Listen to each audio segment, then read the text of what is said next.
Assalamualaikum warahmatullahi wabarakatuh. Hello guys, hello everyone. My name is Faridul Yakin. I'm from Surabaya State University. My last name 176.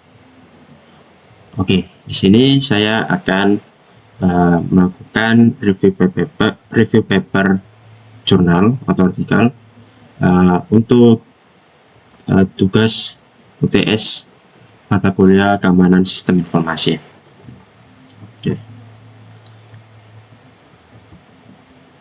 Jadi untuk agenda kita pada review kali ini adalah sebagai berikut. Yang pertama ada introduction, ada two main text of risk field. Ketiga ada the evaluation of risk conceptualization, hingga yang terakhir adalah kesimpulan.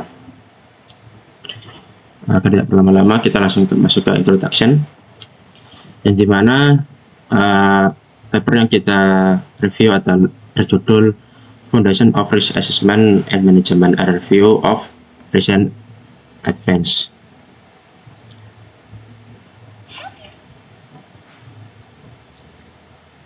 Ini adalah review yang akan kita review papernya. Judulnya Risk Assessment and Risk Management, a Review of Recent Advance on their Foundation. Ditulis oleh Terjan Evan dari University of Stavanger, Ulandau, Norwegia. Untuk histori dari artikel ini adalah di-receive pada 14 September 2015, diterima 14 Desember dan level online di tanggal 21 Desember 2015.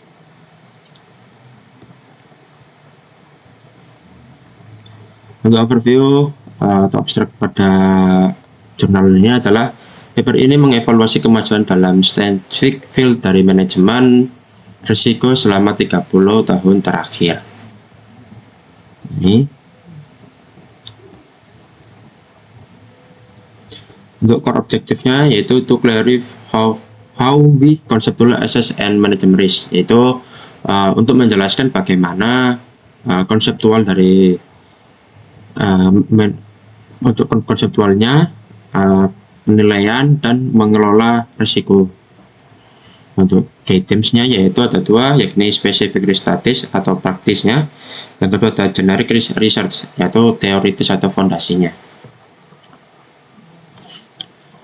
Untuk selanjutnya adalah two main text of the risk field. Yang pertama yaitu specific risk statis, yakni menggunakan asesmen untuk kasus nyata seperti observed from atau medical treatment. Yang kedua yaitu ada generic research, yaitu mengembangkan konsep, teori, dan metode yang berlaku umum untuk semua sektor, dengan tujuan dari kedua teks ini yaitu creating a solid scientific foundation for decision making under uncertainty,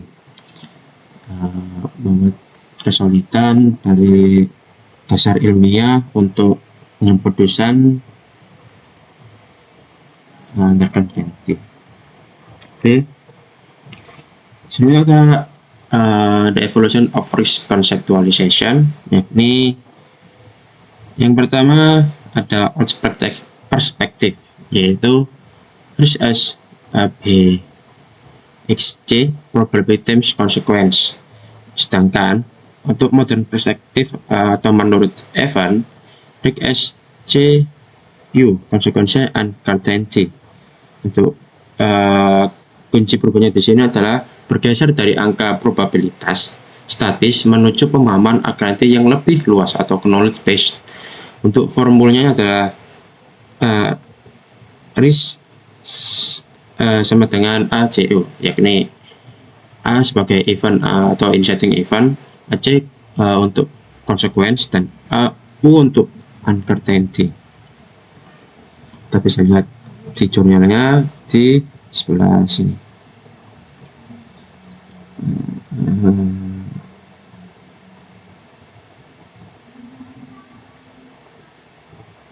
Nah, sebelah sini. Oke, lanjut.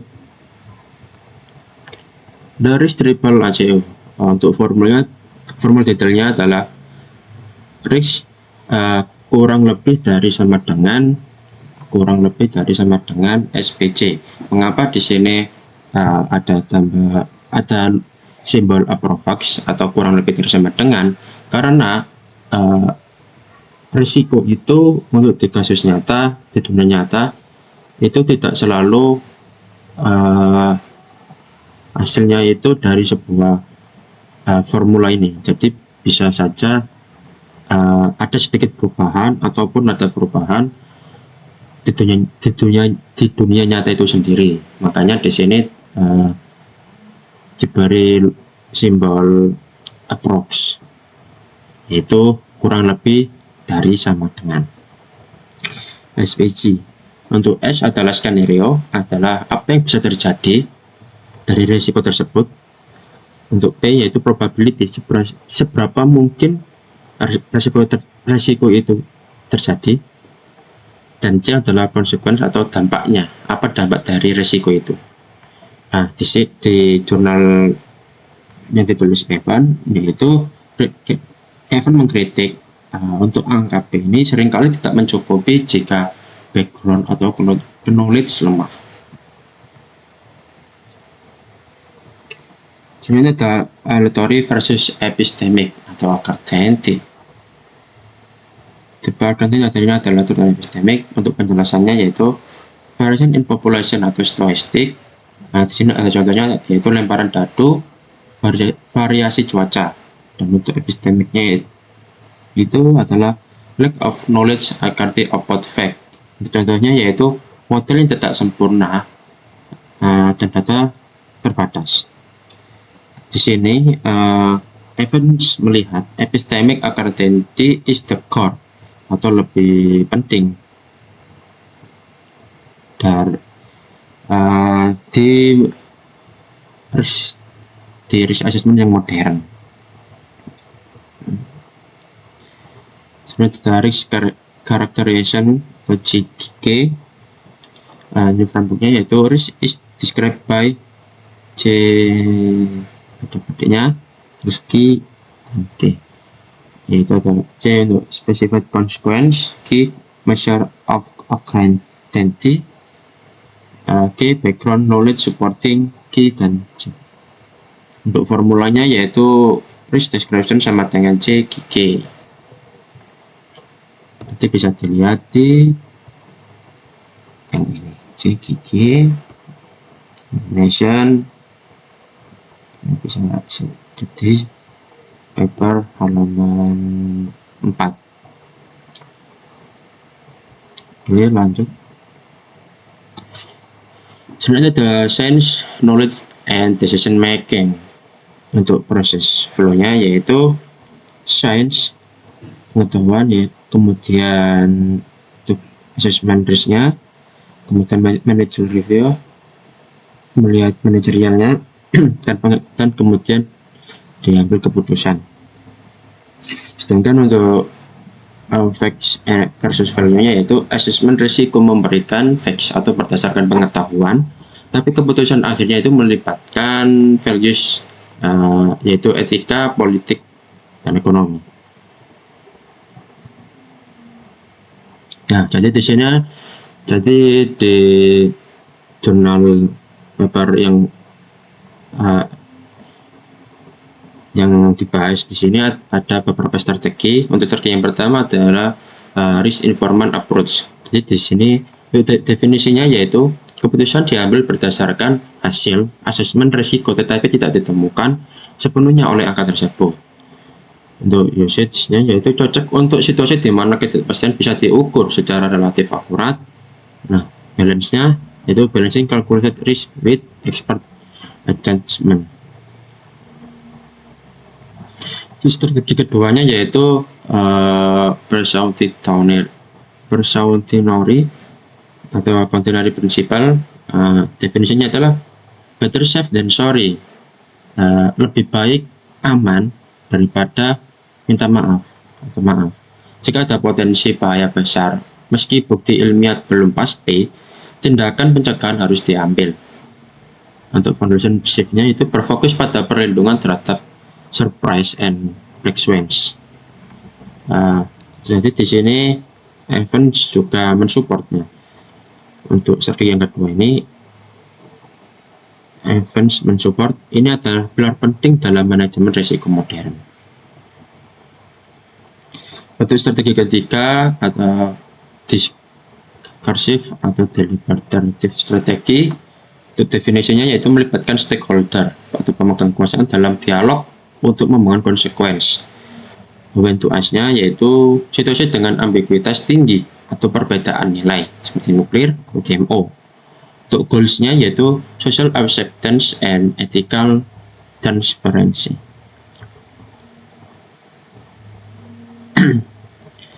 Selanjutnya ada integrating resilience and robustness, mengintegrasikan resilience and robustness. Untuk robustness-nya itu sistem tetap berfungsi di bawah tekanan atau strength.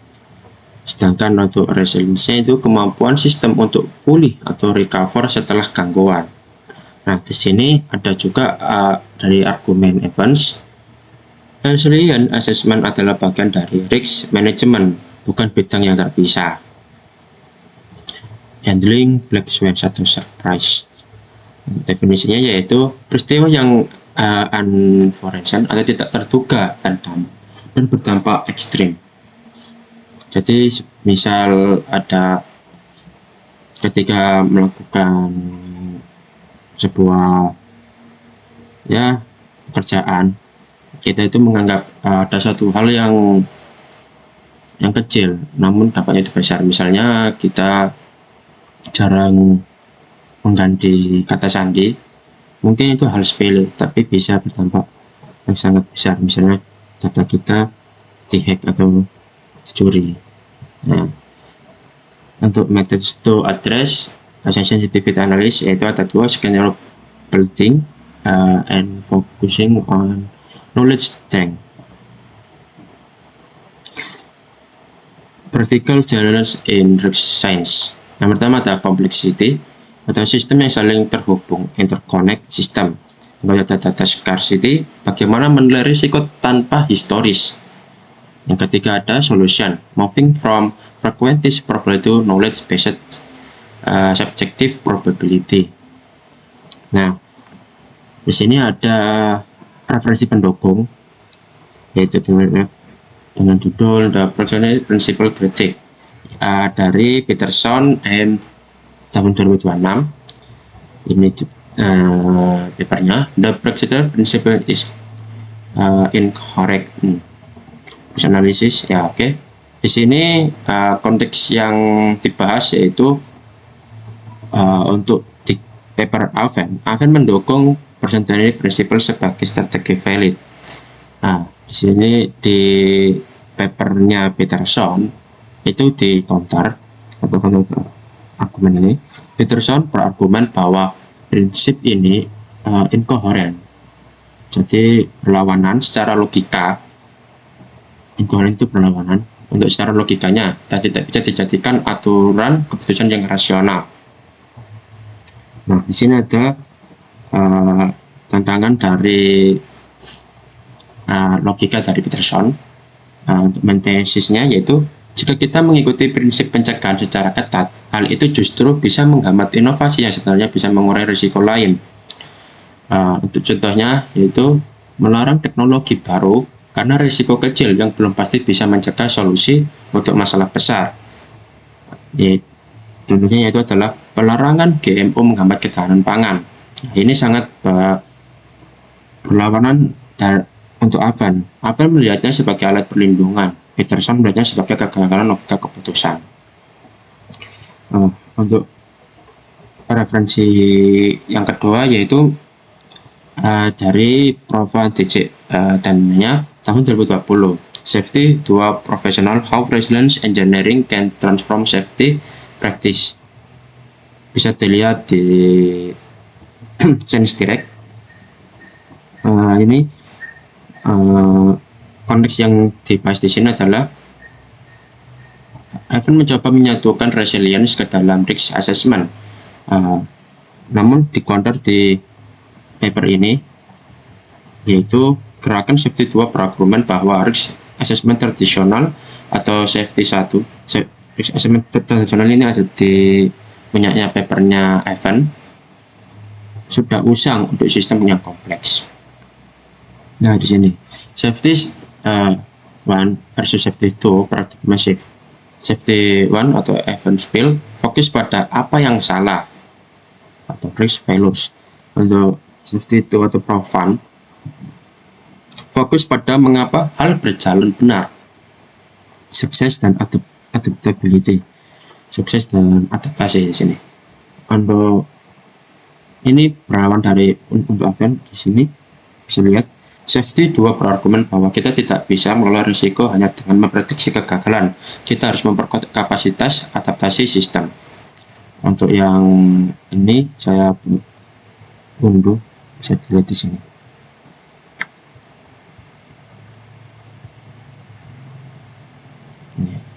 Safety 2 jurnal dari Science Direct, Safety Professional How Resilient Engineering Practice ada David J. Profan.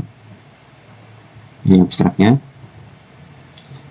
Mungkin bisa saya langsung ke bagian jelaskan sedikit bagian yang ada gambarnya. Nah, di sini safety professional activity are defensive. Oke, di sini distortion of work akan bisa dilakukan.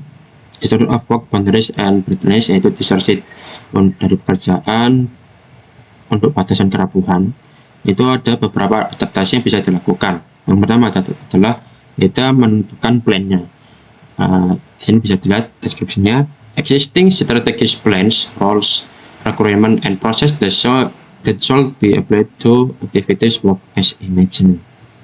Kemudian ada fluency, ada discounting, double pins, roll treat, and covered work system. Oke, ini ada table yang bisa dilihat. Table 3 ini adalah practical challenge of safety professional in mode of centralization control. Ada banyak aktivitasnya, ada internet dan ada juga pressure and tensions-nya. Ini ada table 4, organization capacity for a safety mode of gadget adaptability. Nah, untuk adaptasi yang bisa, ini ada kapasitinya, ada anticipation-nya, return to response, synchronization, productive learning. Sebenarnya ada banyak di sini, bisa dilihat secara langsung untuk lebih jelas. Safety professional. Nah, ini ada untuk kesimpulannya, yaitu ada juga digambarkan oleh Profan. Nah, ini proactive learning, pembelajaran secara proaktif, koordinasi dan resilience. Adaptasinya ada ini. Yang pertama tentunya adalah plan, karena membuat sebuah plan itu penting. Deskripsinya seperti sebelumnya, yaitu existing strategis, kondisi saat itu adalah strategisnya, plans-nya, roles, requirement, and process that should be applied kapan to activities atau work imagine.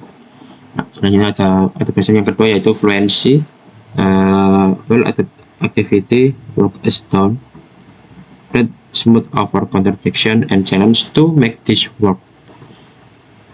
Dan beberapa adaptasi yang lainnya, revision, giving pace, reciprocity, inisiatif.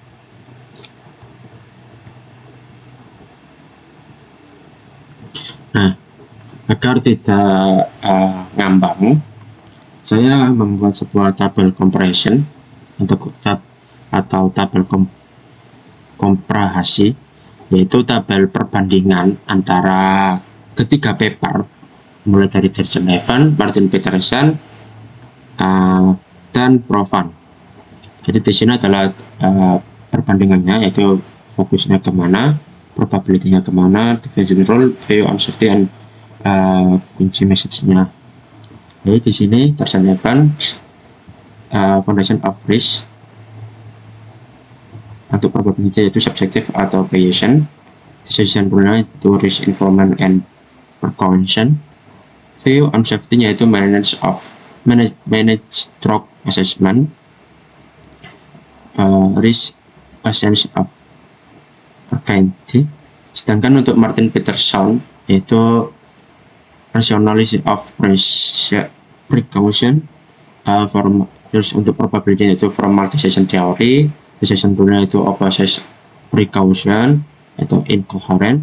Untuk view on safety-nya yaitu scientific rationality, untuk key message-nya itu don't use illogical principles. Sedangkan untuk Profan itu fokusnya itulah safety to and resilience, probability-nya emerging performance, decision rule-nya yaitu adaptive capacity, untuk view on safety-nya itu manage stroke success, untuk key message-nya itu move beyond risk assessment.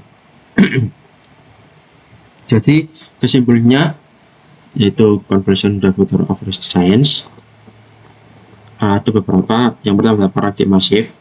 Manajemen risiko telah berevolusi dari sekedar angka probabilitas atau P kali C menjadi sains ketidakpastian dengan formula risk sama dengan CO. Untuk strategi balance-nya yaitu keputusan terbaik lahir dari keseimbangan antara data teknis atau risk informant, kehati-hatian precautionary, dan keterlibatan stakeholder atau discursive. Untuk poin ketiga yaitu academic debate. Untuk Peterson 2026 menginginkan agar precautionary principle tetap logis dan tidak menghambat inovasi. Sedangkan Profan mendorong transisi ke safety yaitu fokus pada penguatan sistem agar hal berjalan benar, bukan hanya mencegah kegagalan. Untuk yang keempat yaitu final insight, yaitu kekuatan pengetahuan atau knowledge strength bisa disimbolkan dengan huruf K adalah kunci utama dalam menghadapi tantangan sistem yang kompleks dan tidak terduga atau black swans. Ini adalah sumber referensinya, ini adalah paper pondasinya atau paper yang sedang kita bahas. Sedangkan dua paper ini adalah dua paper pembanding atau yang penyangga. Oke, mungkin begitu saja yang dapat saya sampaikan. Kurang lebihnya saya mohon maaf sebesar-besarnya. Cukup sekian presentasi dari saya mengenai review paper dari Evan. Thank you for time and attention. Assalamualaikum warahmatullahi wabarakatuh. Bye.